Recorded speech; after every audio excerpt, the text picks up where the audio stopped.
আসসালামু আলাইকুম, আমি নাহিদ হাসান দক্ষিণ কোরিয়া থেকে বরাবরের মতো আবারও EPS related Korea related video নিয়ে হাজির হয়েছি। আজকে আলোচনা করব কোরিয়াতে ই9 ভিসায় আসলে ই9 ভিসার সুযোগ সুবিধা সম্পর্কে আলোচনা করব। সুতরাং যারা কোরিয়া সম্পর্কে জানতে ইচ্ছুক অবশ্যই আমার চ্যানেলটি সাবস্ক্রাইব করে বেল আইকনটি ট্যাপ করে পাশে থাকবেন। মূলত ই9 ভিসায় ইপিএস সিস্টেমে বয়েসেলের মাধ্যমে কোরিয়াতে লোক আসে বাংলাদেশ থেকে। এছাড়াও আরও 16টি দেশ থেকে লোক আসে। এর মধ্যে কোরিয়াতে আসার পর আপনাকে আপনার সব থেকে বেশি যে জিনিসটা প্রয়োজন হয়ে থাকে সেটা হচ্ছে আপনার খাবারের ব্যবস্থা এবং থাকার ব্যবস্থা। কোরিয়াতে আপনি যখন আসবেন, আসার পরপরই আপনাকে রিসিভ করার জন্য কেবিজ থেকে লোক যায়। মুরাদ স্যার সরাসরি গিয়ে এয়ারপোর্ট থেকে যারা কোরিয়াতে প্রথম আসে তাদেরকে রিসিভ করে কেবিজে নিয়ে যায়। কেবিজে ট্রেনিং হয়ে থাকে 3 দিনের। ট্রেনিং শেষে কোম্পানিতে যোগাযোগ করে কোম্পানির লোকজন। কোম্পানি থেকে লোক গিয়ে যার কোম্পানি তাকে তাদের নিজস্ব কোম্পানিতে নিয়ে যায়। সেক্ষেত্রে নিয়ে যাওয়ার পরে আপনার যেই সুযোগটা সবথেকে গুরুত্বপূর্ণ সেটা হচ্ছে আপনার থাকার জায়গা এবং খাবার। মূলত আপনি বিদেশে যে দেশেই থাকেন না কেন আপনাকে প্রথমে খুবই সমস্যায় ফেস করতে হয়, সমস্যায় পড়তে হয় থাকা জায়গা খাওয়ার এসব নিয়ে। কোরিয়াতে আসবেন বা এসেছেন তারা জানেন, আর যারা আসবেন অদূর ভবিষ্যতে আসার চিন্তা ভাবনা করছেন, আমার ভিডিওটি দেখছেন, তাদের উদ্দেশ্যে বলছি কোরিয়াতে আসলে আপনাকে থাকার এবং খাওয়ার কোনো সমস্যায় পড়তে হয় না বেশিরভাগ ক্ষেত্রেই। কিছু কিছু কোম্পানির ক্ষেত্রে ভিন্ন। সেক্ষেত্রে সকল প্রায় কোম্পানিতেই আপনার থাকার জন্য খিচুকসা থাকে, ডরমিটরি। সেখানে আপনার থাকার ব্যবস্থা থাকে। এক রুমে 2 জন অথবা এক রুমে 1 জন, এরকম ব্যবস্থা করে দিয়ে থাকে। এছাড়া শিকদাঙে খাবারের ব্যবস্থা থাকে।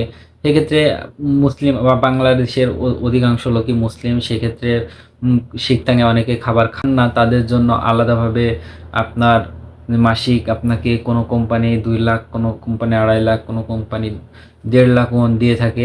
পরিস্থিতির উপর ডিপেন্ড করে আপনার কোম্পানি দিয়ে থাকে।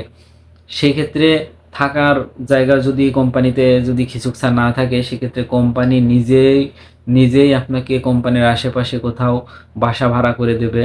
সেক্ষেত্রে বাসা ভাড়ার টাকাও কোম্পানি দিয়ে থাকে। সেক্ষেত্রে আমি বলবো থাকা খাওয়া নিয়ে তেমন সমস্যায় পড়তে হয় না। মূলত এই থাকা এবং খাওয়া যে কোনো একটা কোম্পানি থেকে ফ্রি করে দেয়। সুতরাং এগুলো নিয়ে আপনাকে বেশি বিপাকে পড়তে হয় না।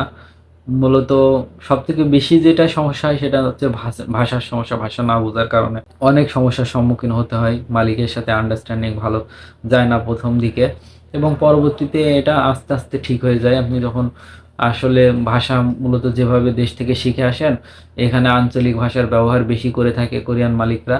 সেক্ষেত্রে বোঝাই সমস্যা হয়ে থাকে।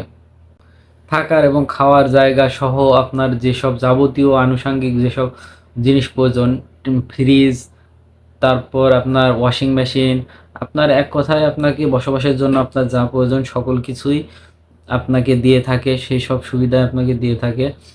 এছাড়া সুবিধার কথা বললাম, এর মাঝে কিছু অসুবিধা আছে। অসুবিধাগুলো হচ্ছে আপনারা ইতিমধ্যে কোরিয়াতে যারা আসবেন তারা কোরিয়ার সাথে যারা সম্পৃক্ত আছেন, সংযুক্ত আছেন, তারা ইতিমধ্যে জানেন যে 3D কাজ মূলত ডার্টি, ডিফিকাল্ট, ডেঞ্জারাস হয়ে থাকে। এর কারণে বেশিরভাগ কাজই আপনার কঠিন হয়ে থাকে। ধুলাবালি ময়লা এসবের ভিতরেই থাকতে হয়। মূলত সমস্যা বলতে মূলত এটাই। আর এছাড়া আপনাকে তেমন কোনো সমস্যায় পড়তে হয় না। আপনি যদি মনের সাথে মানিয়ে নিতে পারেন এই কাজগুলোই পরবর্তীতে আপনার কাছে অনেক সহজ মনে হয়।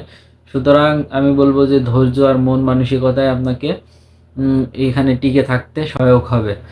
এছাড়া যারা ধনীর দুলাল আছেন তাদের আমি অনুরোধ করব তারা যেন দক্ষিণ কোরিয়ায় না আসে, কারণ এখানে বেশিরভাগ কাজই কঠিন হয়ে থাকে। সুতরাং এখানে আপনাকে কাজ করতে হলে মন মানসিকতা আপনাকে প্রিপারেশন নিতে হবে। আপনার রুট লেভেলে যেসব কাজ সেসব কাজ করা মন মানসিকতা নিয়ে দক্ষিণ কোরিয়াতে ই9 ভিসায় হোক বা যে কোনো ভিসায় হোক আপনাকে আসতে হবে। কারণ আপনি যদি স্টুডেন্ট ভিসায় আসেন সেক্ষেত্রে আপনার যে ক্লাস থাকে ক্লাসের ক্লাস বাদে যেদিন আপনি ডিউটি করবেন সেক্ষেত্রে আপনাকে এইভাবে গরু খাটানি খাটতে হবে। এছাড়া আপনাকে কোনোভাবেই কোরিয়াতে টিকে থাকা সম্ভব নয়। সুতরাং যারা কোরিয়াতে আসবেন তাদের উদ্দেশ্যে আমি বলবো, কোরিয়াতে যেমন সুবিধা আছে এর পাশাপাশি অসুবিধাও আছে। এগুলা মাথায় রেখে আপনারা সামনের দিকে আগান। সকলকে ধন্যবাদ জানাচ্ছি আরেকবার ভিডিওটি দেখার জন্য।